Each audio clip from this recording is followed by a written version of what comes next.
آپ کو پتہ ہے ابھی چند دن پہلے جو پارا چنار میں ایک سانحہ پیش آیا، میں کافی لوگوں کے ذریعے بالمشافہہ بھی، سوشل میڈیا کے ذریعے بھی واقعہ کے بارے میں سنتا تھا باتیں۔ آج صبح ایک بندے سے میں نے بات کی، میں نے کہا جو صحیح واقعہ ہے وہ ہمیں بتائیں تاکہ ہم بتائیں، قوم کو بتائیں، اداروں کو بتائیں، اپنی حکومت کے سامنے اپنا شکوہ گلہ پیش کریں کہ یہ کیا ہو رہا ہے۔ واقع سب سے پہلے تو آپ کو جو محل وقوع ہے نا، لوکیشن، اس کے بارے میں پتہ ہونا چاہیے کہ یہ سانحہ کہاں پیش آیا ہے۔ یہ آپ کی اسلام آباد کی زبان میں جو ہے نا وہ ریڈ زون جسے کہتے ہیں نا، یہ آپ کا سرینا ہوٹل کے آگے وہ جو پارلیمنٹ کو جاتا ہے، یہ اس طرح کا ایریا تھا، اور بالکل تقریباً بارڈر کے نزدیک باڑ ہے۔ وہاں ایک پر بھی جو ہے نا ادھر سے ادھر پرندہ بھی پر مار کے آ سکتا ہے، نہ ادھر سے ادھر کوئی بھی آ سکتا ہے۔ وہاں سکول ہے جس میں امتحانات ہو رہے تھے، اور اس میں ہمارے کچھ شیعہ ٹیچر وہاں اس امتحانی سینٹر میں نگرانی کے لیے ان کو بلایا جاتا ہے، اور بلائے جانے کے بعد دن کو 11:30 بجے ان کو کہا جاتا ہے کہ بھئی حالات ٹھیک نہیں ہیں، خطرہ ہے، لہذا ان کو ایک کمرے میں بند کر دیا جاتا ہے۔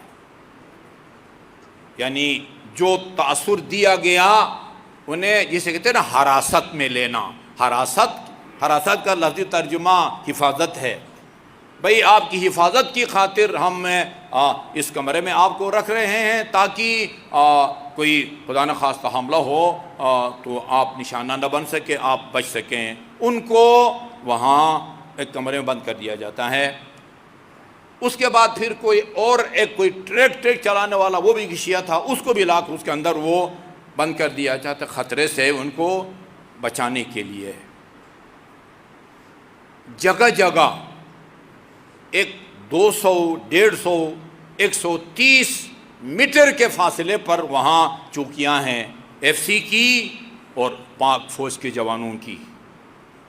اچھا، یہ جگہ جگہ پاک فوج کے جوان ہیں، FCC ہے، اور وہ اچھا جی، وہ ان کے پاس ایک سسٹم ہے بھائی، کمیونیکیشن کا سسٹم ہے، کوئی بھی خطرہ ہو ایک وائرلیس کے ذریعے، وہ پتہ نہیں سینکڑوں ہزاروں فوجی وہ وہاں پر منگوا سکتے ہیں، خطرے سے بچا سکتے ہیں۔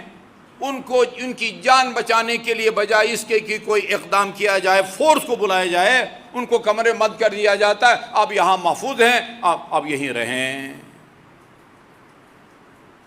ایک بندہ جو باہر تھا وہ اس خطرے کو محسوس کر کے وہاں ساتھ ہی سنی نشین اہل سنت کا علاقہ ہے، ادھر چلا جاتا ہے، اس کو بھی لا کے اس کمرے کے اندر بند کر دیا جاتا ہے۔ یہ 11:30 بجے ان کو بند کیا جاتا ہے، اور 12 بجے ان سب کو اس کمرے کے اندر شہید کر دیا جاتا ہے۔ اصل واقعہ یہ ہے۔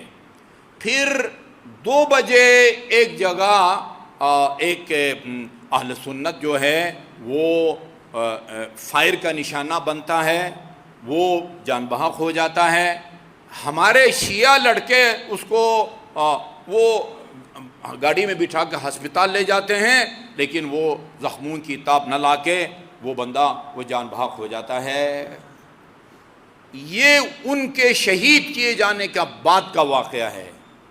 5 بجے پھر یہ تاثر دیا جائے، اعلان کیا جاتا ہے کہ بھئی وہ اس طرح اتنے بجے 2 بجے ایک کو مارا گیا تھا، اس کے رد عمل اور ریئیکشن کے طور پر یہ واقعہ ہوا ہے۔ جبکہ 11:30 بجے ان کو بند کر کے اور 12 بجے ان کو شہید کیا جاتا ہے۔ اور مجھے یہ بھی بتایا کہ جو ٹیچر نہیں آئے تھے ان کو ٹیلی فون کر کے بلایا جاتا ہے کہ بھئی آپ لوگ آئیں، آپ جو ہے نا وہ حاضر کیوں نہیں ہوتے۔ ابھی تک وہاں جن کی ڈیوٹیاں تھیں چیک پوسٹوں کے اوپر، ان سے کسی نے نہیں پوچھا کہ بھئی یہ آپ کے سامنے یہ سارا واقعہ کیوں ہوا، کیوں آپ نے فورس کو نہیں بلایا؟ آپ کے پاس ان کی جان بچانے کا بس یہی واحد حال تھا کہ ان کے کمرے بند کرو اور فورس بلاؤ. بھائی یہ جو دہشت گرد نام رکھیں یا جو بھی ان کا نام رکھتے ہیں، ہاں ان کو گرفتار کرو، ان کو بھگاؤ. جان کو خطرہ ہے. کس سے خطرہ ہے؟ وہ آپ کے سامنے ہے بھائی. وہ آ کے اتنے آدمیوں کو بند کمرے میں مار جاتے ہیں. یہ ہمارے جوان یہ کیا کر رہے تھے؟ شراب پی کے مست تھے یا ان خونخواروں نے انہوں نے ان کو کوئی نشاور چیز پلائی تھی؟ یہ بھی نہیں ہے، یہ بھی نہیں ہے. پھر ہم یہ نتیجہ نکالنے پر مجبور ہیں کہ ہاں ان کا خود اس سانحہ میں ہاتھ ہو سکتا ہے. ورنہ کیا وجہ ہے کہ فورس بلا لیتے؟ بھئی اس طرح کے خطرات یہاں پر لاحق ہیں، لہذا مزید پولیس بلائی جائے، ایف سی بلائی جائے، پاک فوج کے جوانوں کو وہاں بھجوایا جائے. اور یہ کوئی پہلا واقعہ نہیں ہے کہ حکومت کی سرپرستی میں شیعوں کو شہید کیا گیا ہو. 88 کا واقعہ آپ لوگوں کو یاد ہے. کتنے کلومیٹر کا سفر، جی لشکر، مسلح لشکر، یہ پورا کوہستان کو کراس کر کے گلگت کے جلال آباد پہنچتے ہیں. راستے میں ساری پولیس، ساری فورس سب بے ہوش ہو گئے تھے. کسی نے ان کو راستہ روکنے کی کوشش نہیں کی ہے. لشکر 1 2 10 بندے نہیں، مسلح لشکر وہاں ایک خاص پلاننگ کے تحت ہدف لے کے پورے پٹی میں جتنی شیعہ آبادی ہے ان سب کو ملیامیٹ کرنے کی نیت سے وہاں گئے تھے. پھر اللہ تعالیٰ کی مدد ہوئی اور کچھ جوانوں نے کسی کے پاس پتہ نہیں 50 گولیاں تھی، کسی کے پاس 60، کسی کے ساتھ، انہوں نے ان کے حملے کو روکا اور اپنی سازش میں بری طرح وہ ناکام ہوئے. آج بھی وہاں شہداء کی قبریں موجود ہیں. یہ مقامی آدمی مجھے بتا رہے تھے گمنام ابھی تک ایسے شہداء ہیں، پتہ ہی نہیں ہے کہ وہ بیچارے کہاں کے تھے. گمنام قبریں ہیں. بعد معلوم ہے ان کے مزار بنے ہوئے ہیں جلال آباد کے اندر. کمیٹی بھی بنائی ایک بندے نے، وہ حسب سابق کوئی رپورٹ بھی پیش نہیں کر سکا. اتنا بڑا سانحہ پورا کوہستان کو کراس کر کے وہاں پہنچتے ہیں.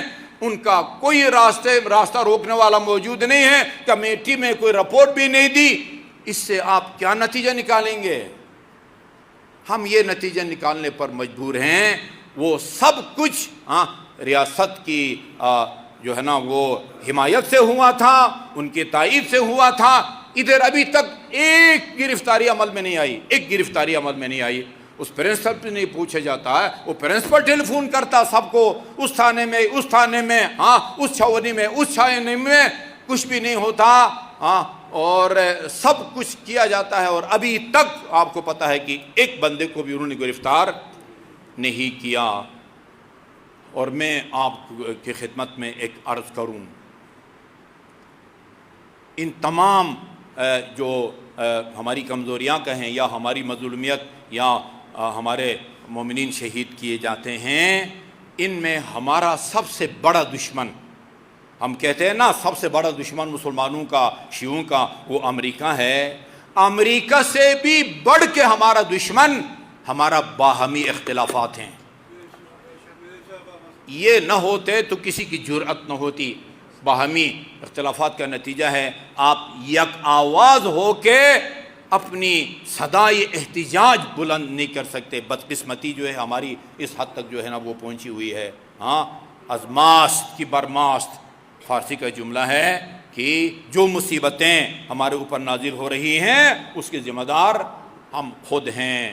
لیکن میں ایک بات آپ لوگوں کو بھی خدمت میں عرض کرنا چاہوں گا. جی ہمارے جو مخالفین ہیں، جی خونی دشمن ہیں، جو ہم کو غیر مسلم سمجھ کے ختم کرنا چاہتے ہیں، وہ بھی سن لیں، ادارے بھی سن لیں، سب سن لیں کہ یہ مکتب ختم ہونے والا مکتب نہیں ہے. سب تس بر جرید عالم بقائمہ. خدا نے جس طرح قرآن کی حفاظت کی ذمہ داری لی ہے، جی دین اسلام کی حفاظت کی خدا نے ذمہ داری لی ہے. اور ہمارا یہ دعویٰ ہے دین اسلام کا حقیقی مظہر مکتب تشیع ہے. اس کو کچھ نہیں ہونے لگا.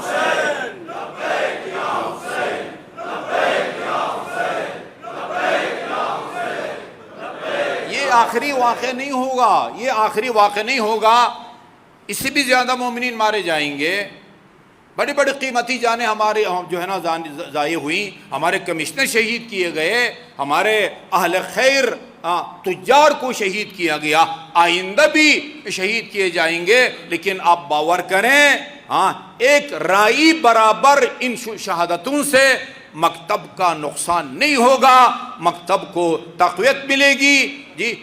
افراد میں بھی آپ دیکھیں اتنے عرصے سے یہ تحریک چلی ہوئی ہے، آپ کو کوئی شیعوں کی پاکستان میں یا پوری دنیا میں ان کی جو کیا کہ تناسب ہے یا پرسنٹیج، اس میں کوئی کمی محسوس کرتے ہیں؟ ایک شیعہ کو مارنے سے تشیع کو کوئی نقصان نہیں پہنچتا، ہاں تشیع کو اگر کوئی نقصان پہنچاتا ہے وہ ہمارے منبر پر آنے والے غیر ذمہ دار خطباء ہیں، وہ شیعوں کو نہیں، وہ تشیع کو نقصان پہنچاتے ہیں۔